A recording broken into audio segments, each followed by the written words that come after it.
Welcome to the Inspired Impact Podcast, where dedicated female professionals share how they inspire impact every day.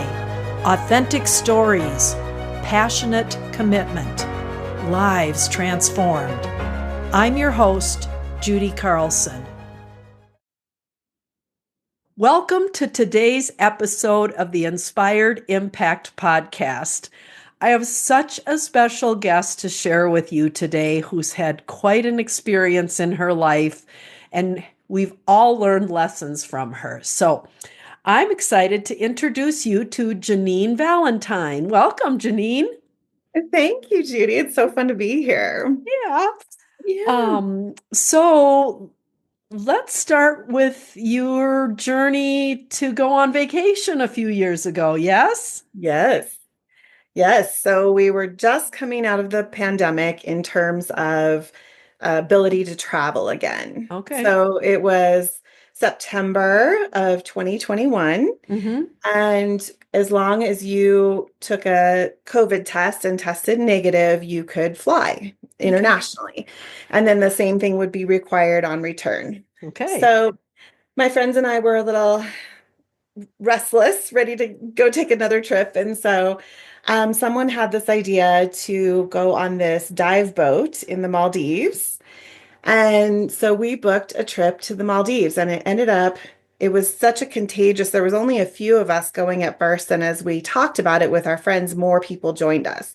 So we ended up with 12 total, myself included, going on this trip. And there were 3 of us that were non-divers, myself included. And then everybody else were divers. So this was a dive boat, but it was a luxury dive boat, and it had a spa on board. So the non-divers could snorkel during one of the dives, and we could get a spa treatment during the other. Okay. I felt like I was winning, getting a massage almost every day. So we left. Everything was fabulous. It was a very long trip to get there, and then we got taken aboard. We had this incredible time, just an incredible trip until the bottom dropped out. Uh-oh. So it was the day before we were to get off the boat to travel home. And as required, they brought someone on board the boat to administer COVID tests to everyone on board. This was an international boat, so there were about 40 passengers on the boat. And so we all got tested and, had our last day. And then the next morning we got up and we were packing and everything. And I was having my coffee out on the deck, and the manager of the boat came out and put a piece of paper in front of me on the bar and pointed to it. And I looked at it. And he goes, "You've tested positive for COVID." Yeah. Oh my God. I don't know how it happened because I'd only been on the boat, right? All of us, we got off to get in the water, but we weren't getting off to go to restaurants or interact with people off of the boat. We were just with each other and the crew. One other woman had tested positive. She was from Russia. And nobody else had tested positive. And she and I had zero contact. And she was there with her husband, who was negative, and I was there with my best friend, who was also negative, and we had shared a room, right? So, but the scary thing about that, first of all, I hadn't had COVID yet. Like, this was going to be my first time to have COVID. And it was back when, none of us knew how we would respond to that. Terrifying.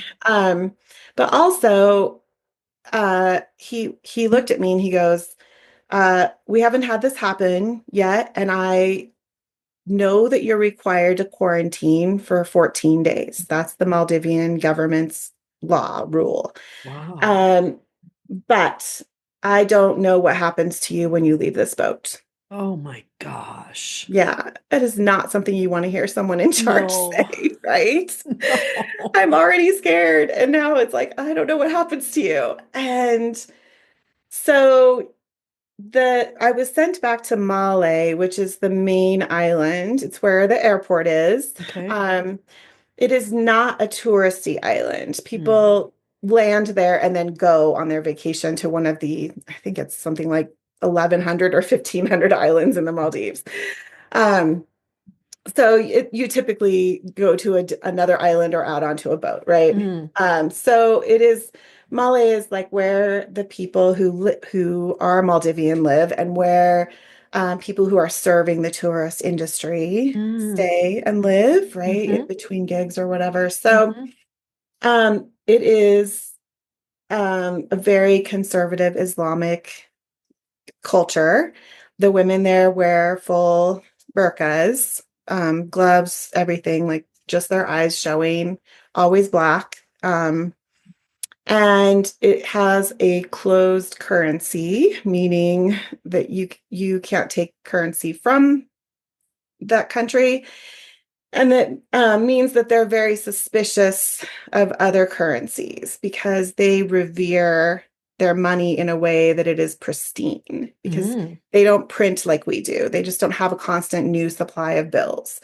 So when they see a wrinkled up bill or a bill that is torn or has ink on it, they automatically assume it's not good. So all of those things will come into play here. Oh, boy. And there's not a lot of English spoken on the island, not a lot of English. So the captain sent one of his crew members with me and allowed my best friend to leave with me, and she opted to do it. Oh, I was so grateful. I was so Mm. grateful that I didn't have to do. I knew she would be leaving me, but she could at least go there with me and see that I got somewhere safe and be able to report to our other friends where I was and everything, and get on her flight. So she left with me. We were taken by speedboat to the main island, and he led us and the Russian couple to a what I referred to as our holding cell. It Oh. was literally a room. We each had our own room side by side, the Russian couple and myself and my friend. Um, no windows, a bed, barely enough room to maneuver around it, a little ensuite toilet area. Mm. Um, it was very, very drab, and it was a very hard room to sit and wait in. And then he had made an appointment for us to be retested, Mm. and he came back for us in a little while, and we walked through the city, which was actually kind of a cool experience in hindsight, but it was hard when you're in that much fear, right? It Sure. was Oh, really overwhelming. Um, but we went into this little clinic and we got retested, and then we got taken back to the holding cell, okay. and we waited hours, hours and hours. And we were running out of time to where my friend was going to have to go to the airport to make her flight. And it came just in time, but the our interpreter guy, so it came back, we both still tested positive. It had not been a false positive. So we Okay. definitely had COVID, and he had something like 20 minutes, 15, 20 minutes before he had to be back on the boat for Oh, their next. They had a turnover, they had new sure. guests coming. And so his advice to me was to book a hotel. He said the government doesn't have a place for you to stay. Mm. And so you need to find a hotel, but not a tourist hotel, because they would require a negative COVID test for Oh. you to stay. And if they ask you at the front desk, you need to lie, because they will not let you stay. Oh, wow. Yeah. So he recommended a part of the island that would be less touristy. They're not going to have amenities. There's not going to be a pool there. I Okay, didn't need any sure. of those things. I'm in Right. quarantine, right? Yeah. So what I looked for was a place that would have room service, because I knew I would be quarantined to my room, and a place that had a balcony of some sort so I could at least get some fresh air, Sure. right? And I found it online, and I booked. I just looked, and someplace that had 2 weeks availability, right? I needed to be able to book for 14 nights, Yeah. and so I booked it, paid in full. Yeah. He put us in a cab, and my friend insisted on coming with me to see the place, and then she immediately left. So we got there. The young man at the desk did not ask any questions and carried my suitcase up what I later learned was 52 stairs, a Oh, spiral staircase. There was no elevator, and checked me into this room. that had a fairly large balcony on it. It turned out the balcony was shared with one other room. Oh, So there were just two of us up there, but we had this big shared. So anytime that room had a guest in it, I couldn't be on my balcony. oh, bummer. Yeah, so that was Yeah. hard. Anyway, she quickly pulled what cash she had out for me because I didn't have a lot of cash left. We were at the end of our trip. We just tipped out the whole staff, right? Oh, And wow. I was headed home. I didn't know. I didn't know Right. yet when I was making those choices. And then she actually pulled some clothes out of her bag because we had both completely packed to be on this boat. It was swimsuits, sundresses, nothing that covered us well, right? Right. And I needed to fully cover. And we had both put on like several things that we own just to cover different, like it was like wrapping we were just wrapping things around our shoulders, like an extra shirt or whatever, just to try to cover to be appropriate during that whole time. So she left me a couple pieces of clothing that would help me layer up if I needed to leave my room. Okay. And then she went back to the airport. So this is where it was like in this room. Um, it was a very basic hotel room. I did have an ensuite bathroom. The There was no fridge, microwave. There were no like kitcheny utensils. Um there was like something to make hot water, I think, which I never used. I couldn't drink their water, right? So I could only do bottled water. And like instant coffee and like a little spoon like you would use to stir, like, yeah. So um but it had a little desk area, and so I had a place to be that wasn't just on the bed, you know. Oh, nice. Yeah. Yeah. Yeah. So um, it was infested with bugs. There Oh, were bugs literally visible all over the oh, floor.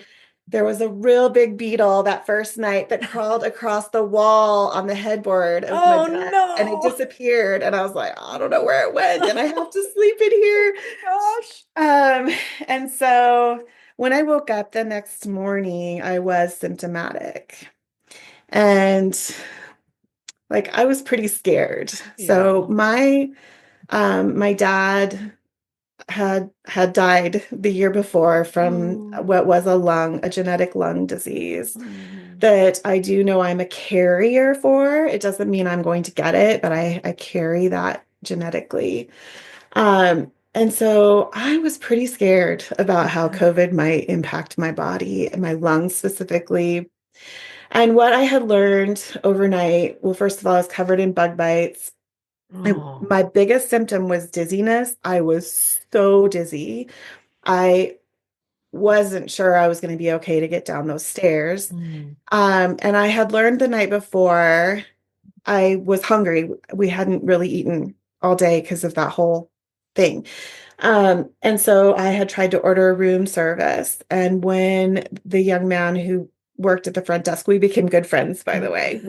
It was always him helping me. There was only two guys that worked there.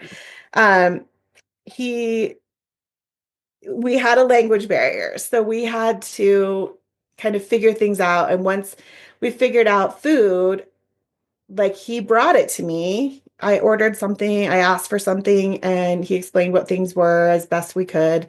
And he brought it to me, but then he wouldn't put it on my room and he wouldn't take my credit card. mm. And I was able to finally figure out after about 10 minutes of working with him that they would only take cash. Oh, And I only had $38 of usable cash between what I had and what my friend had left me. That is all we oh, could scrounge up that we knew was usable. And I tried handing him some bills that I thought might not be usable just right. in case. And he's like, nope, nope, nope. And so I had to use some of that last cash just to get that one meal. So I knew when I woke up in the morning, room service was not an option. Oh, What I figured out was that it was a restaurant next door. okay. And so they would provide that. He would provide that service by going and picking up my order and running it up to Oh, I me. But see. they weren't affiliated. Okay. And so I was like, I have no food, I have no water, I have nothing. And I am sick.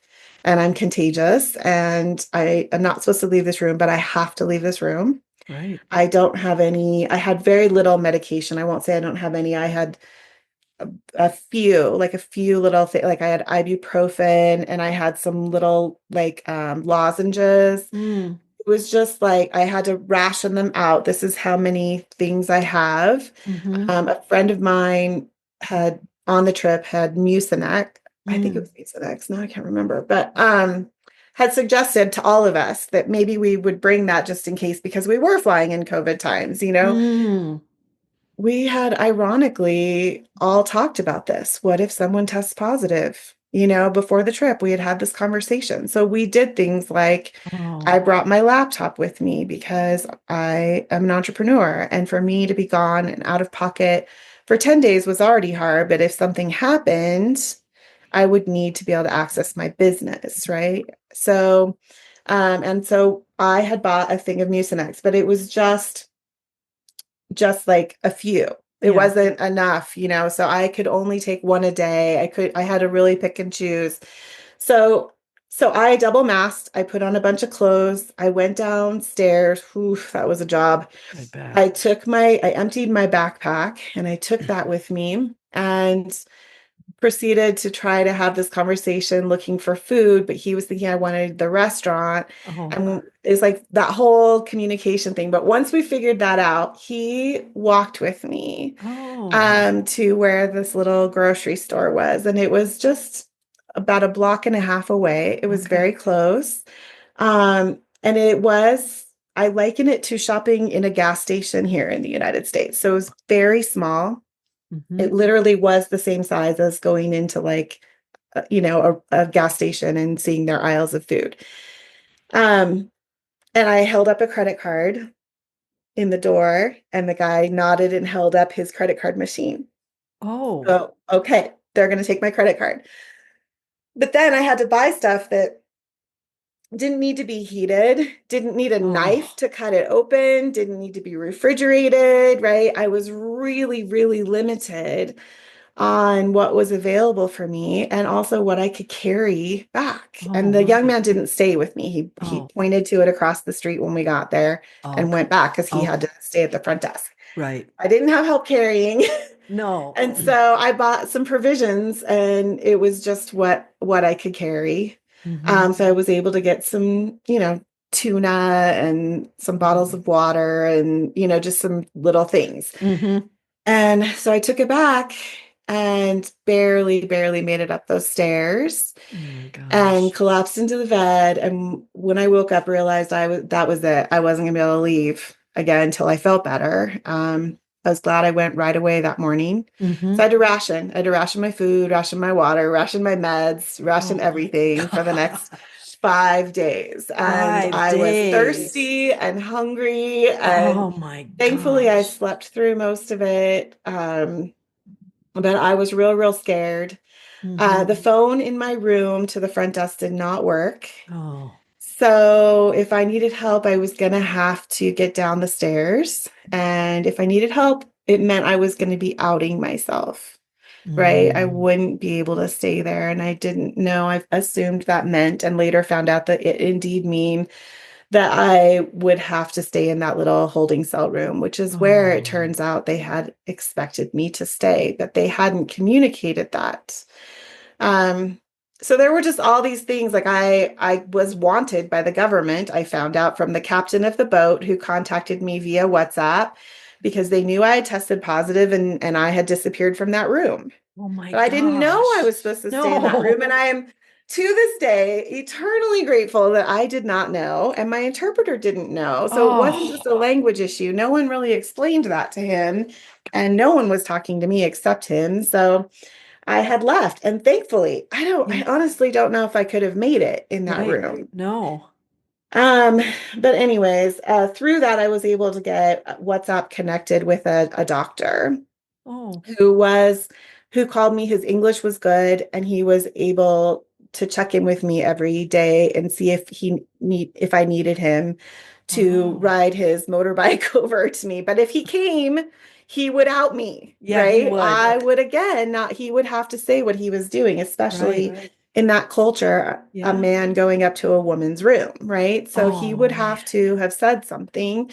So, yeah, so I just was like, I don't really have any help. And um, it was just really, really scary, really, really Hmm. scary. During that time, the room next door got rented, and a man accidentally walked in my sliding glass door into my room.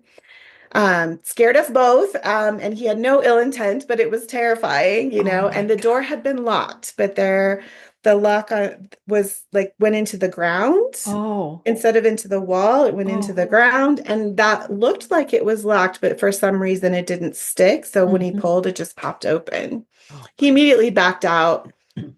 And the front desk, when I next time I was down there, they did. This was later in the time, but they did. They sprayed for bugs. Oh. Um, they had someone come fix the lock. My TV hadn't worked at first. So it was like all those things, but I started to feel better and was able to make it down the stairs again. They took care of this young kid, he was probably in his 20s, took Oh. care of all that stuff for me. So it got more comfortable. I was able to watch um, soap operas from India with English subtitles. Passed the time a little bit. My God. so, Oh. so let's see. So I guess it was on five, day five that I left the room again. Okay.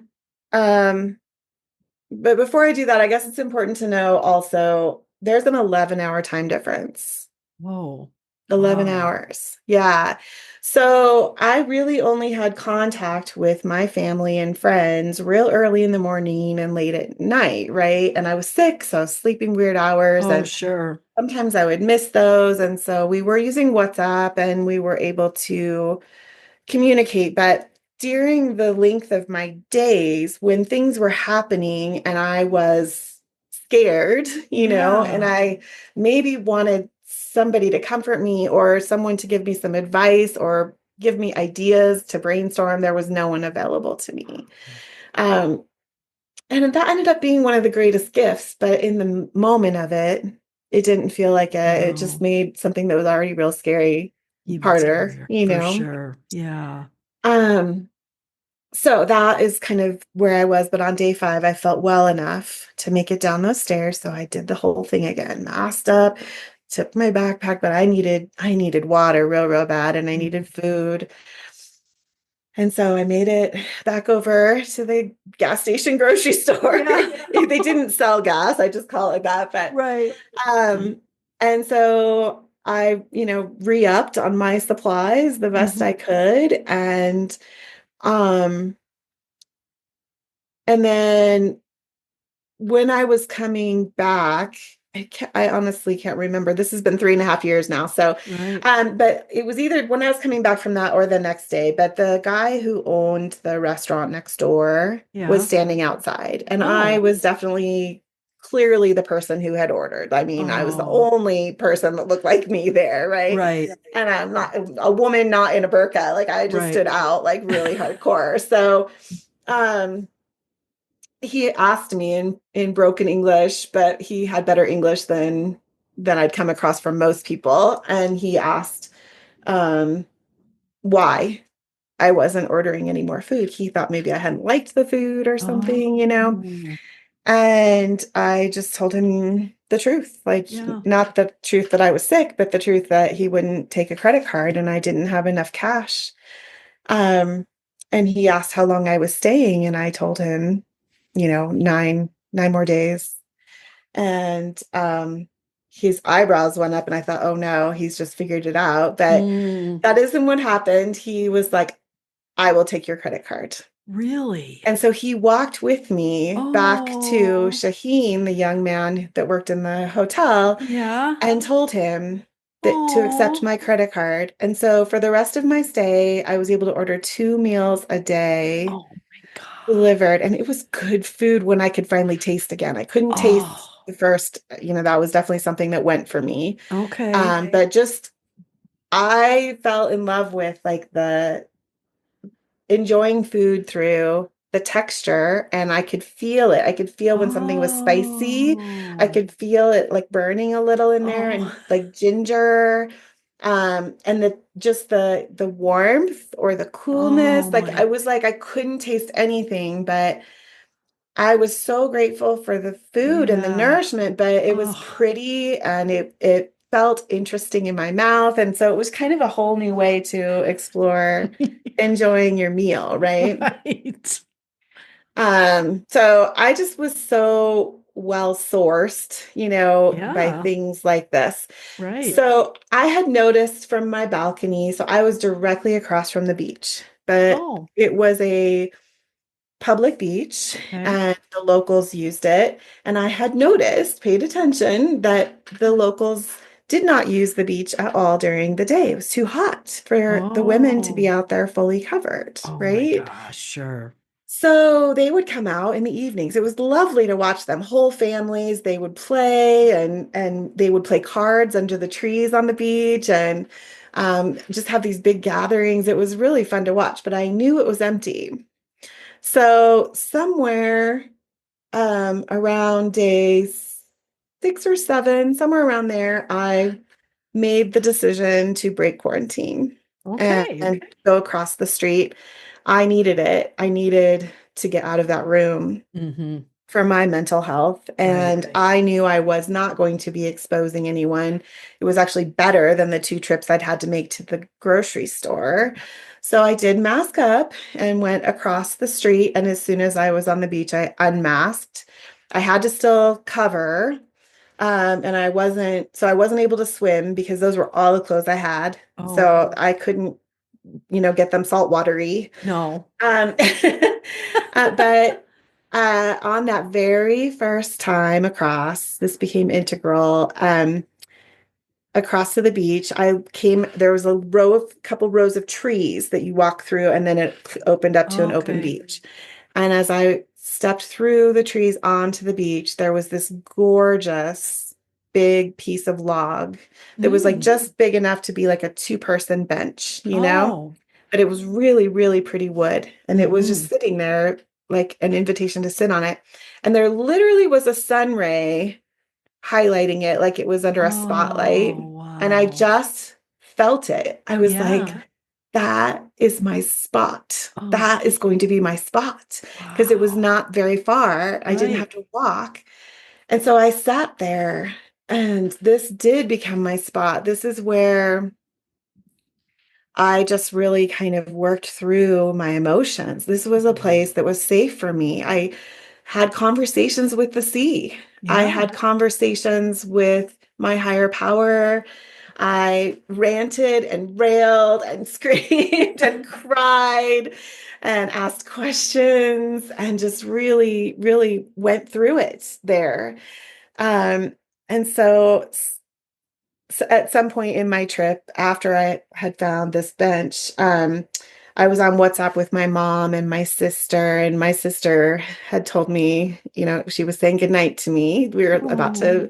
to get off the app. We were texting, Mm-hmm. and she texted that she was real proud of me and that I was a warrior. You're a Oh. warrior, right? And Mm-hmm. then my mom chimed in. She goes, "Good night from the warrior's mom," Oh, which is probably my favorite text ever to have ever. received. Yeah. Oh, So the next day when I went to the beach, I just looked at it and in my head I was like, there's my warrior bench. there you And go. the name stuck. And from then on, that was my warrior bench. And that's how Yeah. I wrote about it.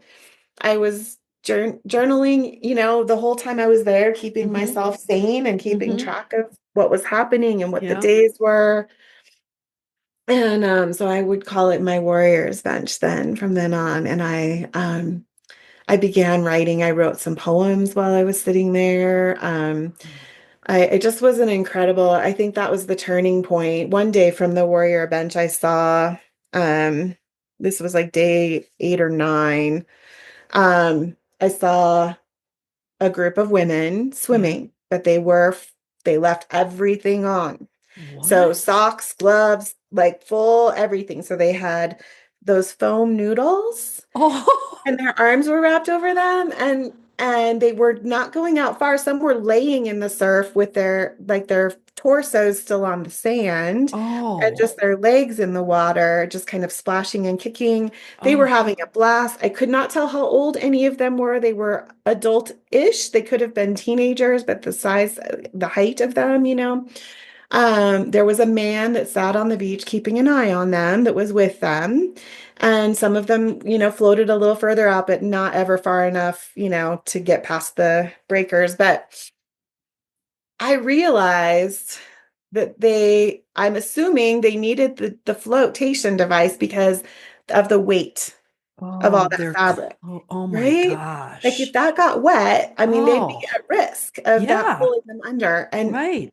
it was such a metaphor. It just hit me in my gut. Like Oh, all the ways we cloak ourselves, just in general, humanity, right? The ways we cover up so that we can be more like everyone else, right? So that we don't stand out too much, so we can be more anonymous, invisible, but also homogenous, right? And how that weighs us down, yeah. covering ourselves in that way. And that was a big, big turning point for me during this experience. And this is when I really came face to face with what my fear, the role being afraid of things, and living in fear had played in my life up Oh, to this point, wow. all the ways it had kept me small, kept me from having experiences or sharing myself. I had already come face to face with I had never realized I didn't trust myself. Oh, But that's kind of what it was. I was yeah. so alone, Oh, so, so alone. I'd lived alone for years at yeah. this point, and I thought I liked being alone, but there's a difference when you're alone and can access people when you want or need to. Sure. Yeah. But this, I just didn't. The language barrier meant even locals were not an option. Plus, I was hiding something pretty critical. And so just the aloneness made me realize how often I would like pull my friends, even like, we do that. I think women do that more than men, but it's like, well, what do you think? I was thinking it's like you just kind of want reassurance or Of course. validation that Mm-hmm. you're going down the right path. And I couldn't even do that. Um, and so I just really realized that I had some trust issues with myself but I'm very capable. I'm Yeah. very, very capable. But I just didn't yet know that. So Yeah. I think that so I ended up, I guess I didn't really start with, I wrote a book about this experience. I took my journals um when I got home, and so spoiler, I made it home. Um, Uh-huh. but when I got home, I took my journals and then I turned those into a book. So everything that was in my journals, nothing was edited out. Every single thing. And there are things in there that are humiliating.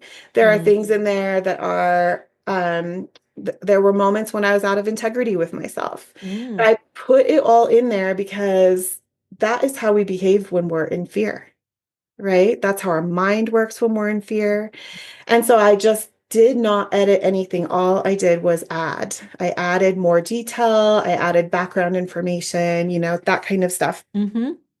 And I ended up titling this book, Both Things Are True: A Journey from Fearing Trust to Trusting Fear. Wow. Fearing trust to trusting fear. Wow, that is profound. Yeah. That takes a lot of thought to digest. Yeah. Wow. Hmm. So that's your journey, huh?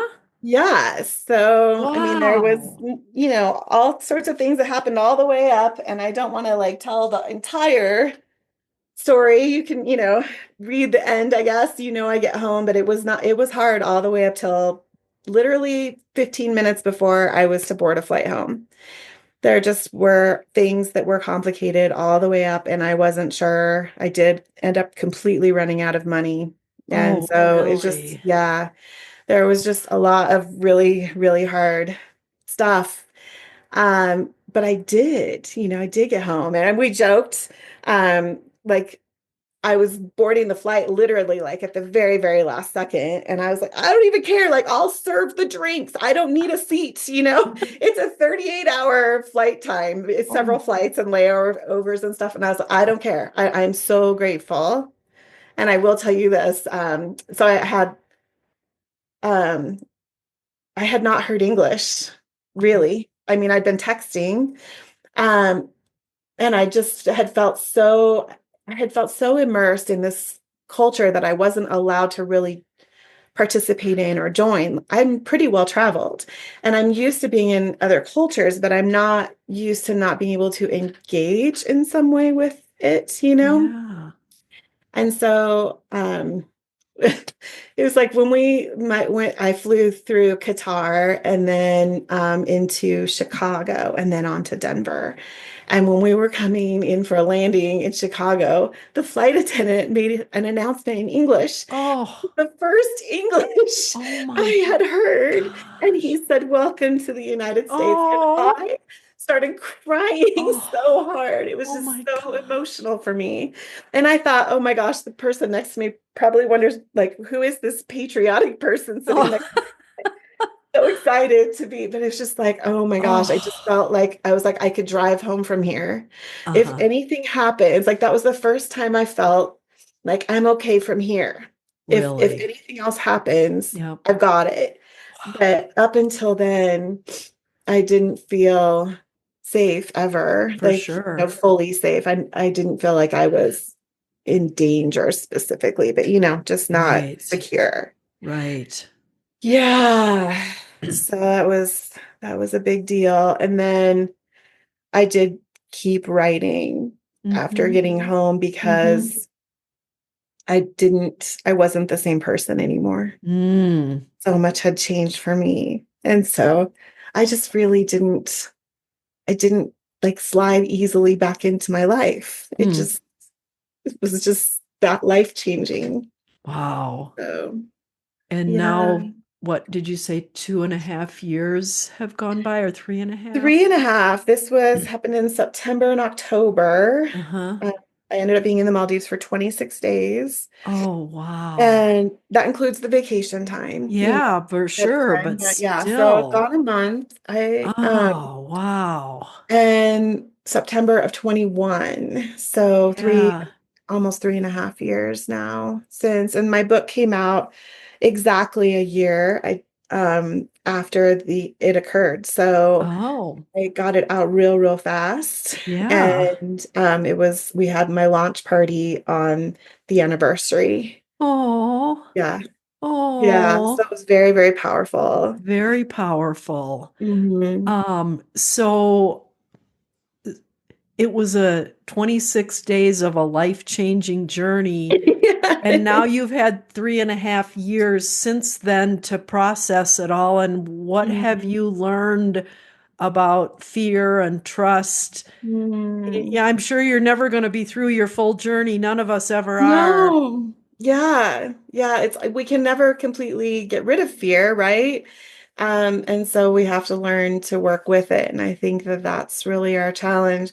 Do we have time? I can read a Yeah. passage from the book and then share where it's gone from there about Oh, fear. Do I you would have time love for that? that. Okay. Yes. Let me do that. Okay. So this is from day 8 in my book. Okay. After about a week of marinating in dark fear, I was grateful, deeply grateful. Quarantined in this room in the Maldives, I could now see the stark reality of the fear I had lived with my whole life and how it had constricted me. I had covered myself in layer after layer of fear as if it were a heavy dark burqa, shrouding my possibilities behind layers that both protected and limited me.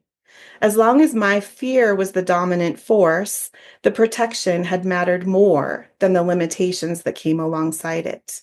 I had made myself smaller and less than to avoid being seen, out of fear of the consequences of disapproval and rejection. Over the past year or two, I had practiced choosing to move through some of my fears, dropping the protective layers to practice vulnerability. I had become willing to be seen by others, no more safe anonymity, And now the universe had decided I was ready to face my big fear of being truly alone, of having only myself to lean on and trust, of fearing that I would not be capable or be enough. Coming out and being seen as I truly am to myself had been harder than it was to do with others. I hadn't minded sharing my insecurity or weakness with friends who could then help me or do that thing with me or even for me. Being vulnerable in that way served a purpose. There on that island, I was just with me. I could not rely on anyone else to help me, reflect back to me, define me, set boundaries for me, or make choices for me. My raw vulnerability just sat there with me. No rescue was on its way. I had to be enough because I was all I was going to get. Going deep inside this fear was setting me free. It was that uncomfortable kind of freedom where the animal that has known only its cage steps outside and then turns back toward the cage, thinking it holds comfort. But my cage had been stolen Mm. unceremoniously from this beach as soon as I had stepped out of it to explore. The sea sent a series of gentle waves to quietly pull it out to the deep beyond retrieval. Just as the weight of my figurative layers of burqa cloth had felt familiar while also weighing me down, that cage had felt comfortable while keeping me small. I looked out across the sea in front of me and imagined that I saw one last glint of sunlight off the metal bars Mm. just before my cage went under, Mm. never to be seen again. The things that had hidden me from the world and myself had been buried at sea. I was free. It was time to find my new edges. Oh my It's gosh, still that's still emotional for me. Yeah, beautiful. thank you. Yeah, it's amazing when we have to revisit some of those hard things. It's Yes, just another level of healing that happens inside of us. for sure. And that's emotional for me, not in a scary, sad Yeah. way anymore. Those are actual like tears of gratitude. Now Yeah. I just can feel that old version of me Oh, experiencing that and then how far I've come. So using that fear, like that's where I was at there to yeah. where I am now. So I published this book. I visit book clubs and have incredible conversations with Oh, people. I've wow. been on quite a few podcasts. I have gone to and spoken at different groups and things. Hmm. And what I've learned that I didn't realize then, which has now become my message when I do speak with people, is we have got to normalize fear. I think it's Wow. like the last thing. Like Yeah. we, as a society, as a culture, we didn't used to be comfortable talking about sex, politics, religion, finances, right? Right. But to some degree, we're comfortable sharing most of those things within certain groups, right? At Sure. least you have somebody you can talk to about most of those things. Right. Not fear, not fear. And we are doing ourselves this huge disservice. We avoid fear, we deny we have fear, we push through fear, like all these words that we use. It's like there's so much shame Hmm. around There you go. being afraid. And the thing is if we were teaching our children that fear is normal, Yeah. the fear is healthy. Fear is actually here to help us. It is either keeping you safe or it's holding you back. But if it's holding you back, it's it's telling you what your next thing to work on is. Like Of this, course. you're afraid of this because like Uh, what's underneath that? What are you mm, afraid of? Let's look at that. How could we provide support for that? hmm. Is there a way we could, give you a skill set that will help you feel less afraid? Is there a community we could be in that you could do it with people? You're right. And if we were teaching our children that this is normal, giving them tools to to normalize it, to talk about it, to ask for help, I just think it would be a massive game changer in our culture. Yeah. All of us walking around, we are afraid, I would argue 100% of the time. That because our self-talk is fear, It right? It's is. like, Hmm. oh, did I dress appropriately for this networking meeting I'm about to walk into? Am I going to know anybody? Am I like every moment of every day? It's like we're asking ourselves, if we measure up, if we're enough, if we're going to be able to handle something, if we forgot something, if we, just all it's petty little things, but they Right. trigger fear still. Yeah. So, Yeah. I just think if we were like able to be candid about that and talk about it, and that's what I find in these groups is that when incredible things have been shared in these groups because I go first, right? Okay. In women, especially when we're in a group and someone shares something vulnerable, Yep. other members of the group are more apt to share something vulnerable. And I've learned that this book does that. I'm Mm, going first. I'm making the room safe. And then wonderful. they're sharing. So I've had women in book clubs who were in these book clubs before I came in, right? It's their book club. And they were opening up and sharing stuff with their fellow members that they had not shared. Big stuff, big life stuff that they were not talking about. And they got that support, Yeah. and it's like, and it doesn't matter the age of people, Mm-mm. young to old. I've had just such a spectrum, men, women, all commenting like, oh my gosh, I realize I have had this fear my whole life and I never let myself go do this thing, and I'm going to go Mm-hmm. do that. So it's just been an incredible journey, and my own relationship with my fear has shifted. I Mm-hmm. actually personified it in the book, and I have kept that. So Wow. it's fear with a capital F, and for me, it's a girl. So I refer to her as she. Uh-huh. But we have conversations, and I'm like, Wow. okay, like, what do you need? What do you need to calm down? And is this real? Is this based on something that happened, decades ago, and that's Yeah. not what's happening now? And I have respect for her. I appreciate the alarm bells, and I also will not allow her autonomy, right? She Right. doesn't get to make the decision. She gets to No. be heard. Yep. Yeah. So now I kind of am like, oh, okay, I'm afraid of that. All right. Well, I guess that's what I'm signing up to do, you know? Okay. Mm-hmm. So Yep. I don't do that 100% of the time, but I try to like lean in that direction with Right. things, and I feel myself opening up and Wow. being more fully me, more Yeah. fully expressed. Yeah, it's Right. really good. Yeah. Wow. What an incredible journey that of your entire life that this experience took you on that you Yeah. would have had no idea was part of who you are or what most of us are. Wow, Yeah. you are an incredible inspiration. I've had tears and joy and laughter and all the same emotions. And it's like, wow, this is really powerful. I'm just so grateful for your time and